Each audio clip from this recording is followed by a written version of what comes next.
This is the Muscle Beach Menace, the physical phenomenon, the part-time head turner, the full-time jaw dropper, TJ Slater, and I'm drinking at Mo.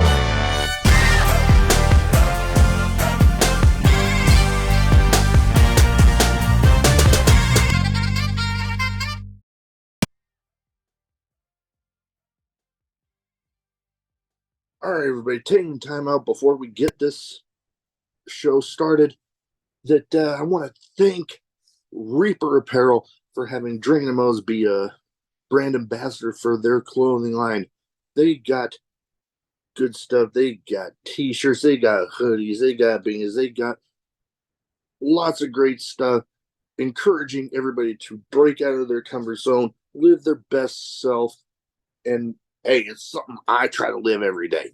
Now, be sure when you go and you're filling out your order, use the code Drinkin at Mo's, get 10% off, and the link and the code will both be in the description. Let's fucking go. All right, everybody, welcome Drinkin at Mo's. Big Mo here. You know the drill. YouTube, like, subscribe, share, comment. All that good stuff is it helps with that pain in the ass algorithm over there on that YouTube. We are most places you can find your audio podcast too. Leave a review there because it helps me there. Today I'm excited to have with me TJ Slater. How you doing? Doing well. How you doing? Oh, I can't complain. You know, I've been pretty lucky in the wrestling side of things lately. Was a little jealous of this week's Monday Night Raw because I'm like, damn, why wasn't it the week before when I was there? I mean, I got to go to a good one, but still. But yeah, I can't complain. I've been rearranging some of my collection, as I told you there. Do a lot of figure collecting, like my Head Shrinker Fatu one I got right here. So rather proud of some of them. But we're here to talk about you. And the first thing I like to start off with everybody with is what got you started as a fan, and then what got you to finally decide to make the leap into the business? As a fan, I don't even know that I could pinpoint anything in particular. I grew up with like 10 cousins, so they were watching wrestling, so I watched wrestling with them.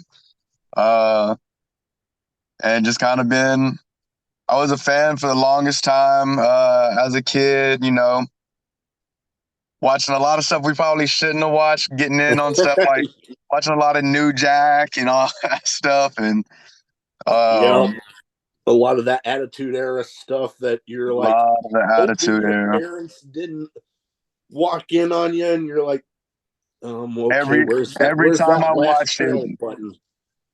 every time I watched it, Trish Stratus just happened to be on, and yeah. Oh God, those are the days. Those were the days. Yeah, stuff like so that's when I first remember watching it. So I was probably maybe 4 or 5 years old when I first started watching wrestling, and then getting into the business. I had an interest in it. I mean, I kind of fell off from paying attention to wrestling for a while. Played football in high school, played in college. And when I was in college, I was like, I think this is something I want to do. My coach told me about it. But other things came up. I had opportunities to go and try and play sports in different countries after. Then I went pro at bodybuilding instead. And I got bored with it. I got bored of being a bodybuilder because you can be in the best shape of your life and they tell you don't look good. Yeah, that is one of those industries that the judgment on it is a little skewed sometimes because they're trying to look one way at things and you're putting in all the hard work to get yourself all, and yeah, I can only imagine. Yeah, so kind of got bored with it. I was kind of lost for a little while I was at my shoot job and I ran into somebody. They had a wrestling shirt on. I said something about it. They were like, "No, I'm a wrestler." I had no idea how to get into the business. Um, he's like, "I want to talk to you after you're done. Like, you look like you could do it." He went and did his thing, came back. He was like, "Hey, you want to do it?" I was like, "Yeah." He was like, "Well, you got to try out Saturday," and it was Thursday. So Okay. I was in, and then I never stopped from there. It was just Hey, kind of I loved it since day one. hey, same here. I didn't get you know to experience the in ring side of things like you did there, but you know, definitely been a fan since you know, good lord, trying to remember some of the early days. You know, getting to watch people like the Legion of Doom and oh god, Hogan Warrior, all like way back before, even before Monday Night Raw, like that showing how god damn. My wife loves to joke with me, telling me I'm old, but god damn, I just made myself feel really fucking old right there. But yeah, some of those days, and you know, I know for myself, not too many of the people I grew up with ended up sticking with being a fan of it. But, you know, as you can probably see some of the stuff behind me here, and I mean, I got some of it laying around me now. I stuck with it. Although I got my start on independent wrestling kind of late.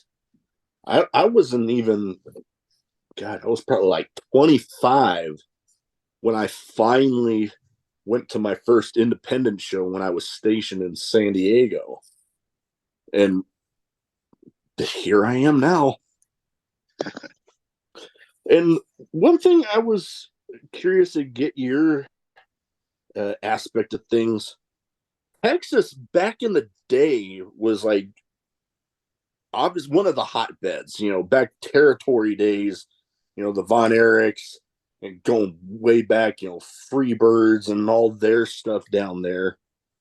And then it kind of, no disrespect to anybody down in Texas, it kind of fell off a little bit. But, you know, independent wrestling kind of fell to the wayside for a while. But then there's been a big boom, and everybody's always thought of the big meccas being, you know, either one of the coasts.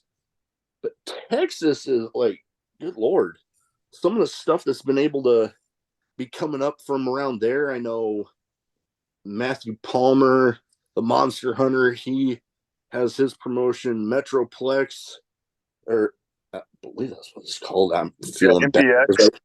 MPX, I just had him on not that long ago, so I'm feeling bad. I'm having a brain fart on there.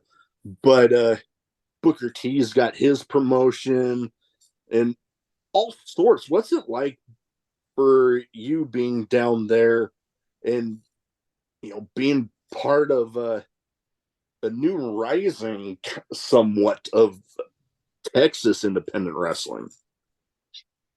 It feels good. It feels good because I know most of the people that I'm going up against are well trained. I feel like we all can make it. Like we can make it in our own aspects. I feel like we're super saturated. There's so much good talent down here that I don't think people realize how good it is until they leave. And then Mm, they see some of the other stuff and they're like, oh, we had it really good back home. And some of the guys that aren't really getting the shots that they think they should be getting, I mean, some of them are right. Some of them are definitely getting overlooked. And I feel like we just kind of, people look at Texas and they see a show and they'll see match one and the main event, there's not too much off sometimes because everybody can work.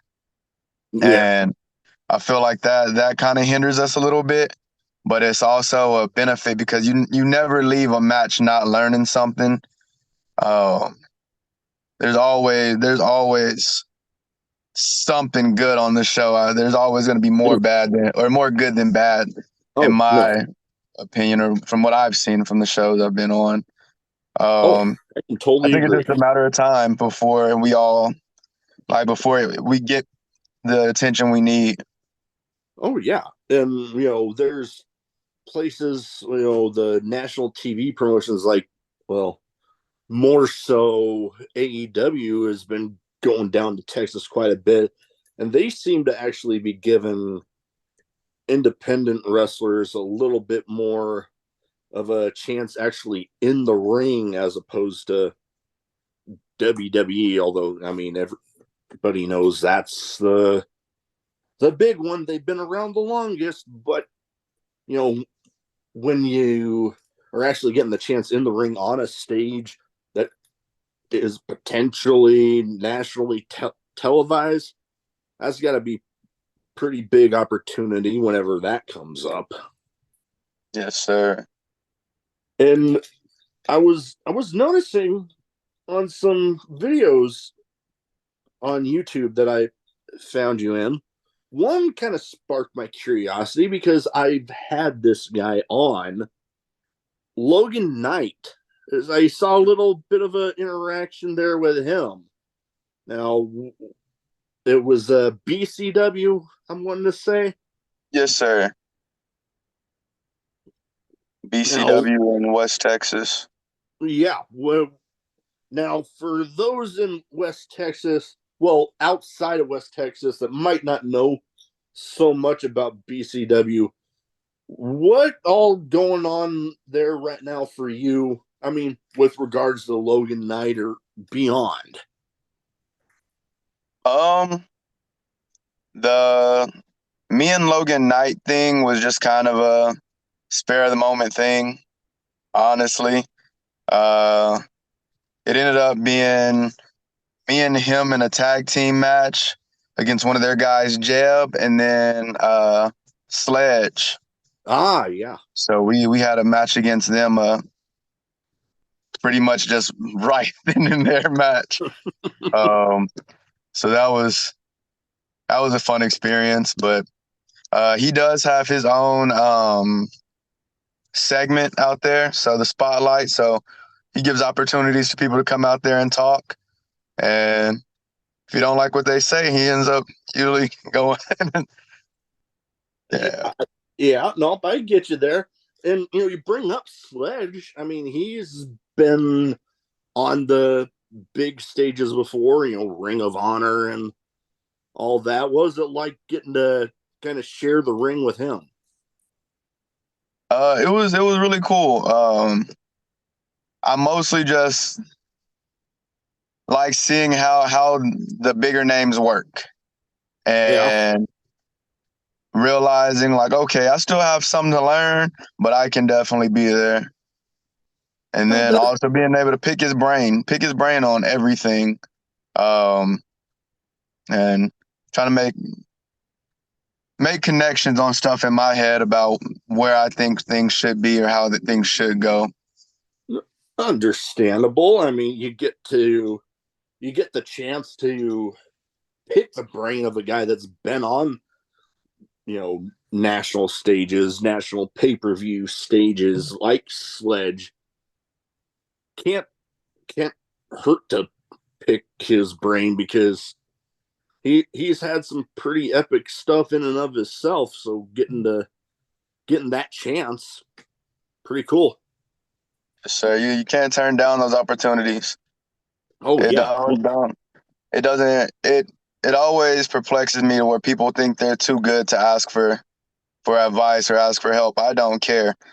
I'm not gonna mark out for anybody. Hey, we're all doing the same stuff. You're on the same show as me, but I want to know like what has to be done. So oh yeah, and hell, I know myself. I don't get starstruck too easily.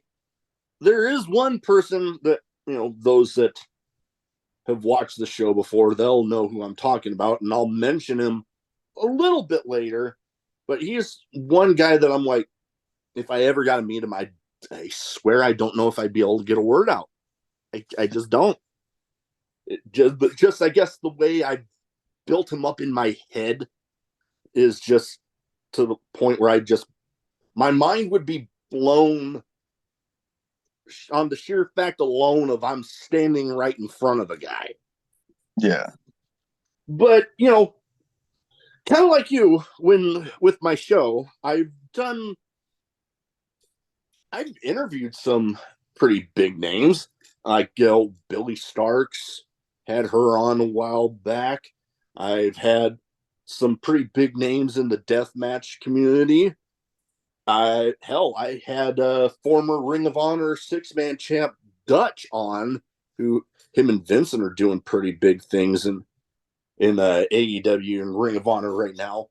And kind of like you said, I'm not gonna pass up the chance to talk to a big name. I love getting to talk to people from all over the independent wrestling spectrum.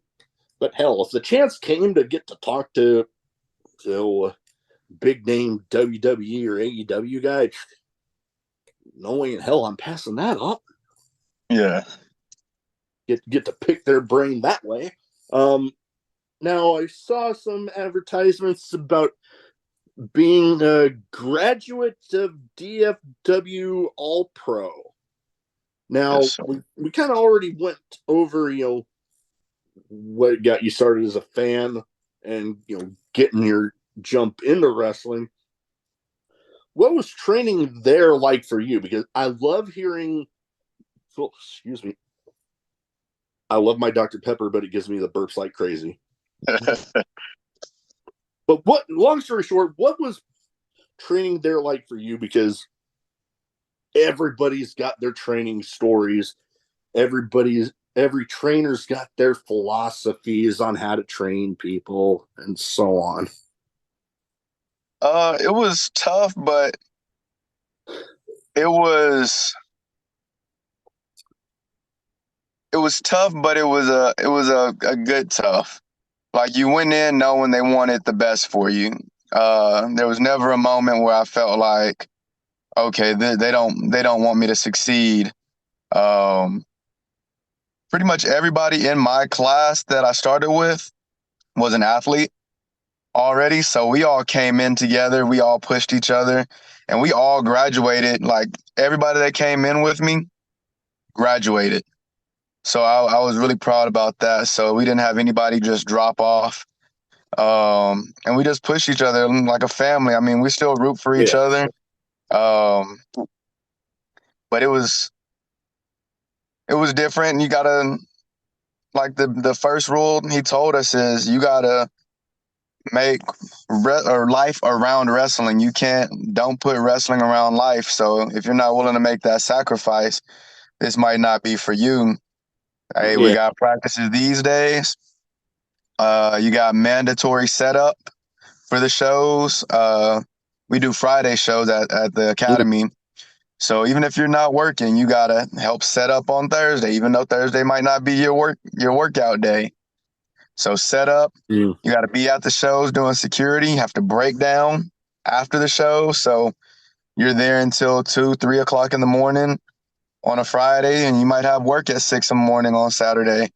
Yeah. Um, got to be at all the shows. DFW All Pro, we like our head trainer is also the owner of VIP Wrestling. Okay. I've interviewed a few people that have gone through there. So yeah, so when we do VIP, we have to be at all the VIP shows as well, and sometimes you got to go and pick people up from the airport, drop them off, and get them to their hotels. So be referees. So A, a it's lot it's of a lot work of that people don't really think about when they think about wrestling.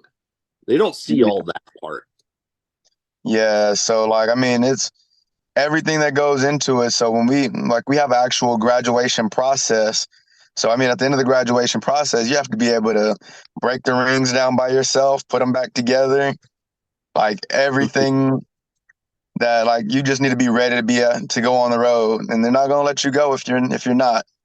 Well, I can imagine not. And I mean, hey, the way I look at that, definitely, because I've seen some places where, let's just say, some of the people there, mind blowing how bad, really. So yeah, I needing to be ready and getting on with that. Yeah. Now, lost my train of thought there. I've been exhausted lately. But anyways, moving on to the next thing I have here. There's a bit of a name game. Some people I like to try to theme it towards the guests, and these are all people. I figure we've talked a little bit about Texas here, Texas independent wrestling. I'm going with all these people are historically from Texas. They all synonymous with Texas wrestling. And I give you a name, you give me quick thoughts on the person. Okay. Yes. First one. Now I mentioned that this person was I'm going to start off with the person that I mentioned that I said is the one person that would get me starstruck. Stone Cold Steve Austin. Badass. So, without a doubt. Certified badass, straight shooter. He seems like he'd be super cool guy. Yeah, he was definitely one of my favorites growing up. All time one of mine. Yeah, definitely I would say, like growing up, top three. Like as a child, top definitely top three. Growing up, for me at least. Most definitely. For me, I'd put him on top. That's just my taste. But yeah, top three without a doubt. I would think hard to argue that one. This next one, I've actually got the chance to meet him. And you know what? Coincidentally, when I was talking about having met the guy and some of my signed figures, I actually got one of this guy in my hand right now. Keith Lee. Keith Lee. That's a giant human being, and people aren't supposed to be that big and be able to move how he moves. Oh, he moves like a cruiserweight. Yeah, I ran into him a couple times just because sometimes, like whenever he is in Dallas, we've worked out at the same gyms, and I'm like, what's going on here? Yeah, I saw him like last month, I believe. We had another VIP show, and he showed up, and there's like a stoicism, but also seems like he's a goofball in a good way, not a bad goofball. Yeah.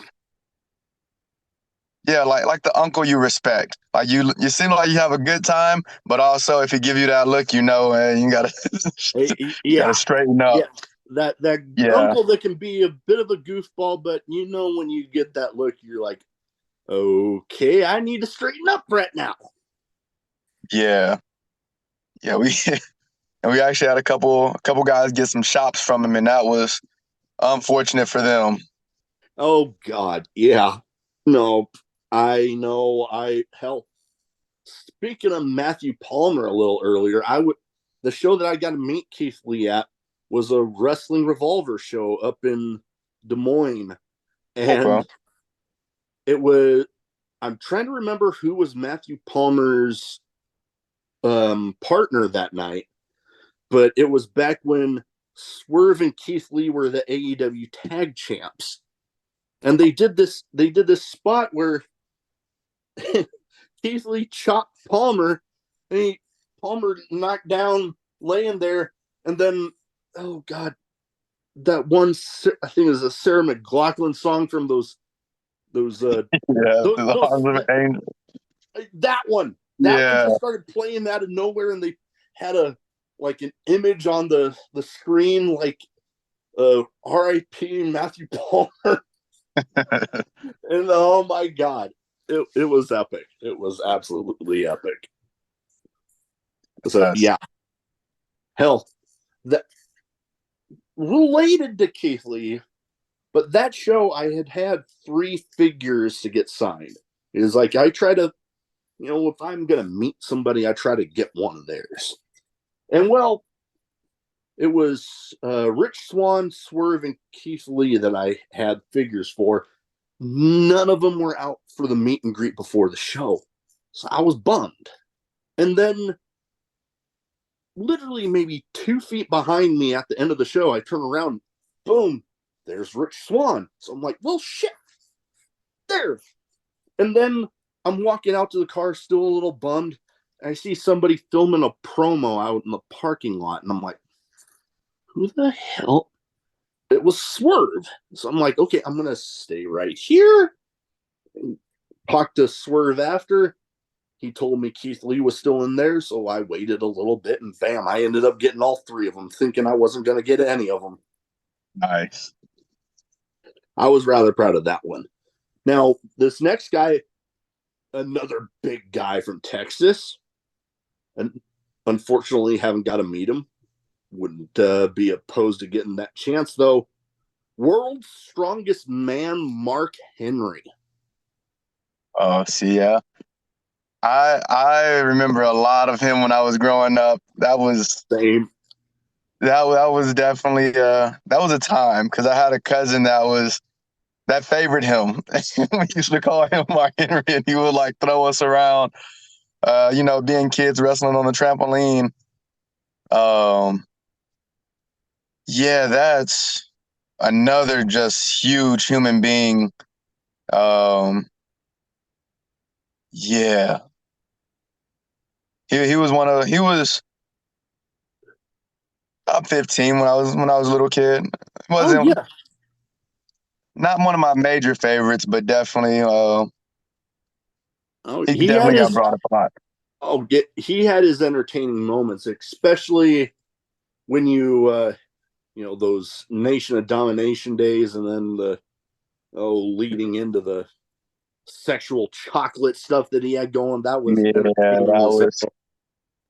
that was a wild time, and Yeah. he had the thing with Mae Young, right? Oh God, that That was was. Oh, that was that that was a moment. Him literally ripping the door off the hinges in mm, that steel cage match. oh yeah. That was that was a big moment for me too with him.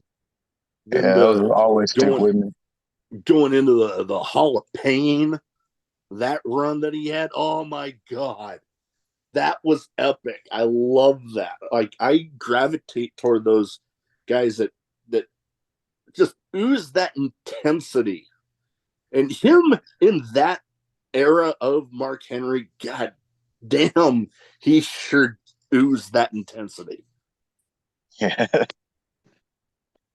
Now, I would feel I feel kind of weird if I didn't have this guy on here because I mean, God rest his soul, passed away not all that long ago. Still, the living legend Terry Funk.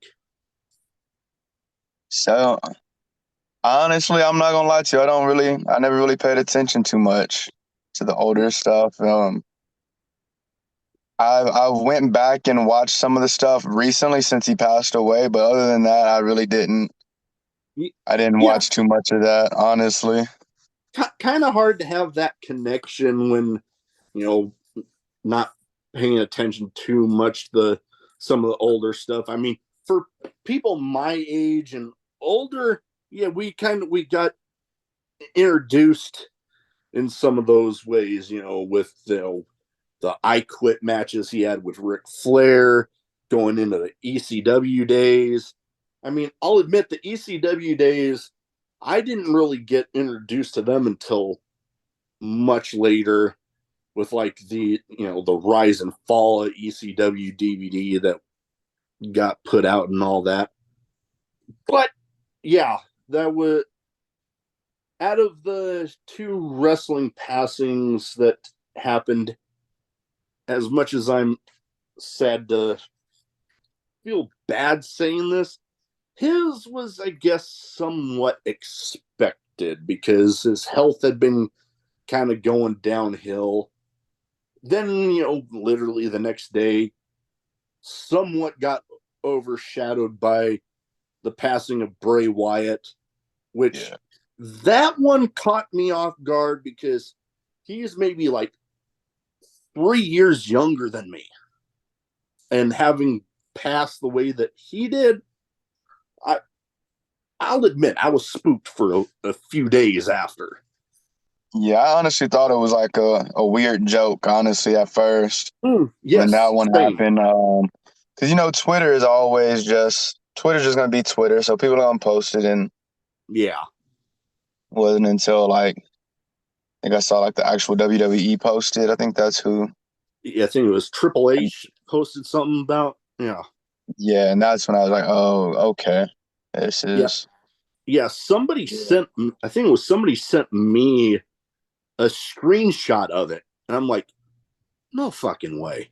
So, like, I had to go to Twitter, find Triple H's Twitter account, and go and see if, because I've had it happen where somebody sends me a screenshot of something like that, and then I go and it's not there. So I'm Yeah, like, I had to go and look, and then I see it. I'm like, oh, damn, that actually happened. yeah, But it was a shocking one for everybody. Not a good week for pro wrestling fans at all. yeah. Now, bit of a lighter note, I have some kind of random questions. Some might be wrestling related, some might not be. I give you the question, you give me the first answer that pops into your head. Okay. First one of the few questions in here that I'd like to keep in as much as possible. Craziest in match moment for you? Craziest in match moment for me. Um, I think the craziest in match moment for me is I had my graduation match was a hell and back match. So, which means so we strip everything down so it's bare wires, Ooh, uh, exposed wires, no turnbuckle pads, hmm. straight wood. Ooh. Uh, and in that match, it was a 3-on-3 tag team match. I took this guy's belt off, had my partners hold him down, and we beat him in the middle of the ring with his own belt. And Oh.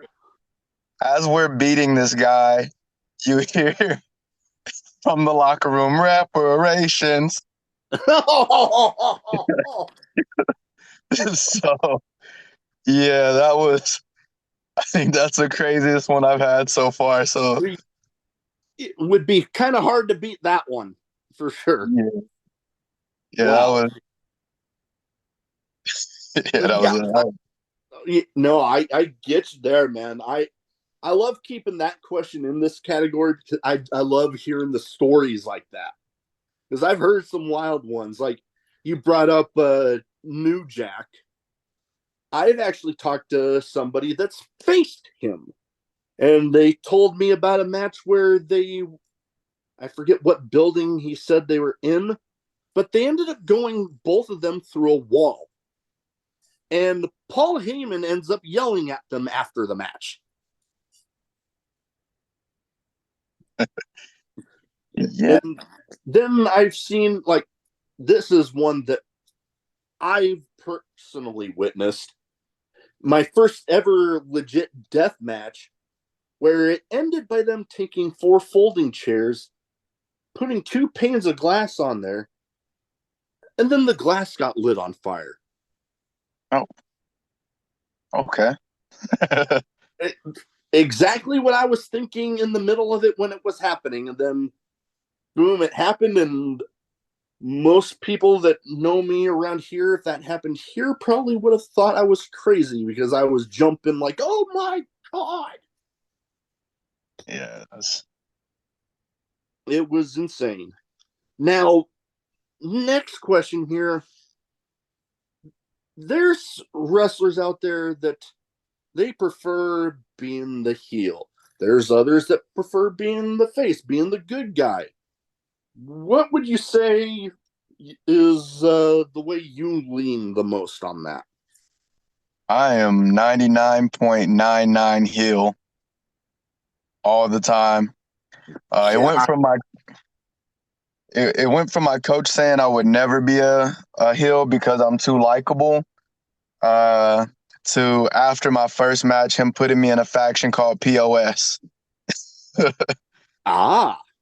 Yeah, so I did a pop up power slam to a guy, and after I slammed him, I lifted him up. I found his mom in the crowd and held his face open and smiled. I was like, "This is your baby." And from then on, my coach was like, "Yep, you'll never be a baby face again." I love it. I love it.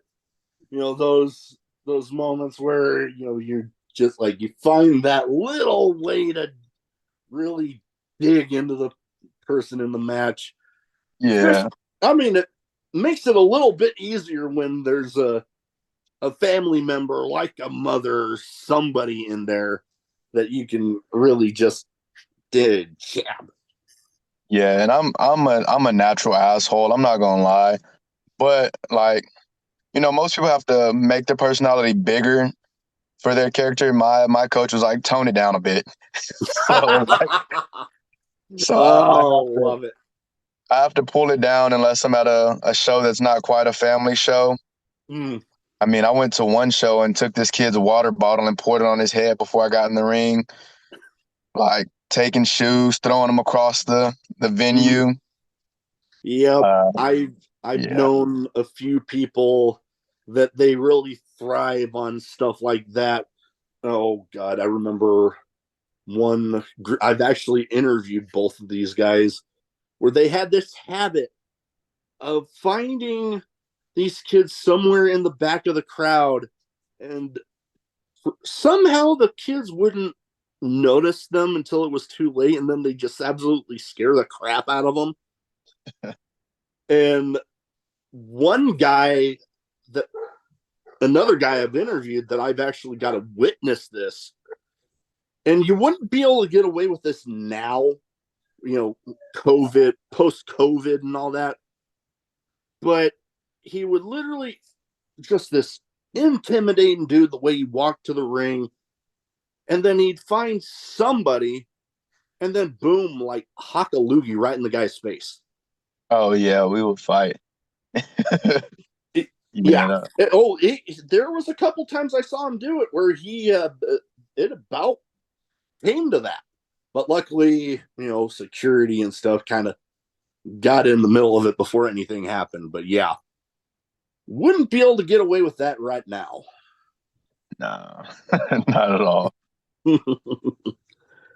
Next one, I would feel weird if I didn't have this in here with the name of a show like I have, Drinking at Moe's.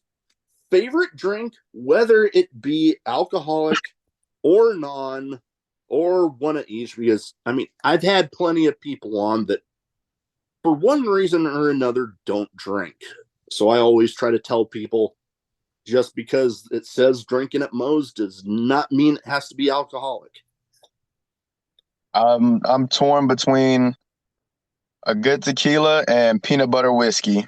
Those are my Oh, those are both good choices. Both yeah. good. That what was it? The screwball peanut butter whiskey? I have Screwball at home right now. I have Sheepdog. Both of those are really good. I have some Three Amigos tequila. Mm. Um, You have another good any? tequila. I know I have a couple bottles of each of these.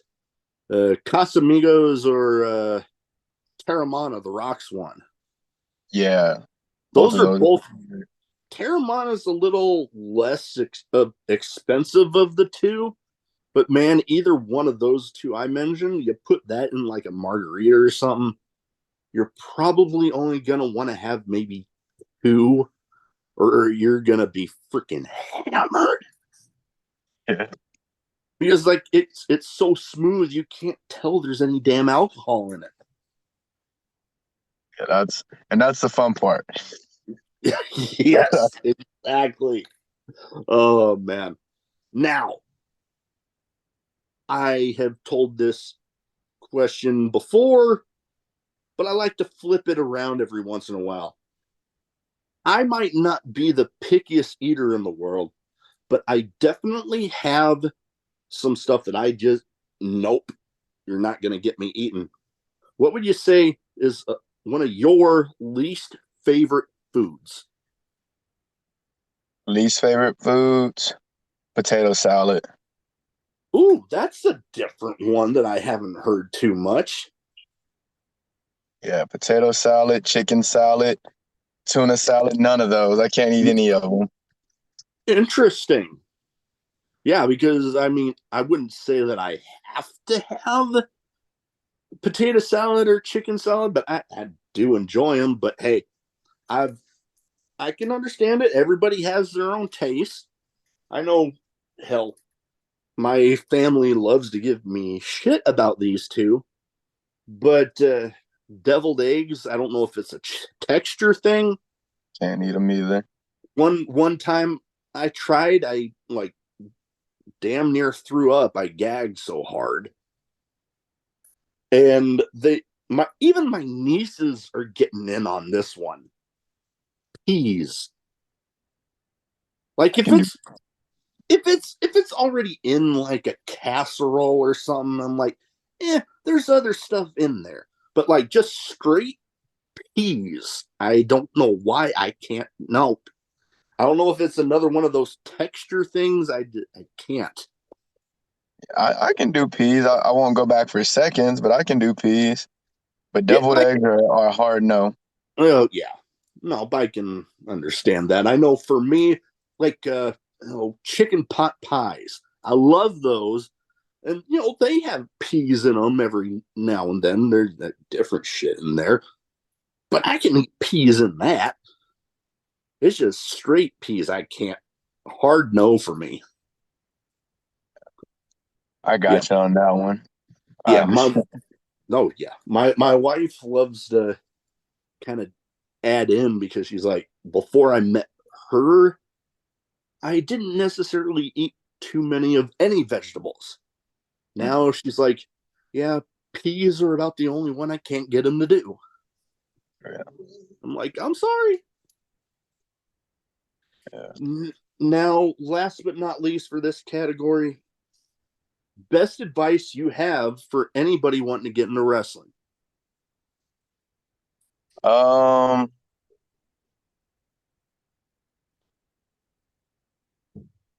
I would say first would be in shape. Get in shape. Um, you can't play wrestling, especially if you want to be good at it. You can't play wrestling. You have to be physically prepared. Um, the second one is it's half and half because don't be delusional, but also be delusional. Um, Know your chase your limits, right? dreams. Chase your dreams. Um, go after whatever you think you want to do. But if you're 4'3", 350 pounds, I don't expect to see you doing moonsaults at WrestleMania this year. Yeah. No, uh, I can. Yeah, you gotta know your limits. and just take time and enjoy the process. Like don't think everything's gonna happen right now because it's not.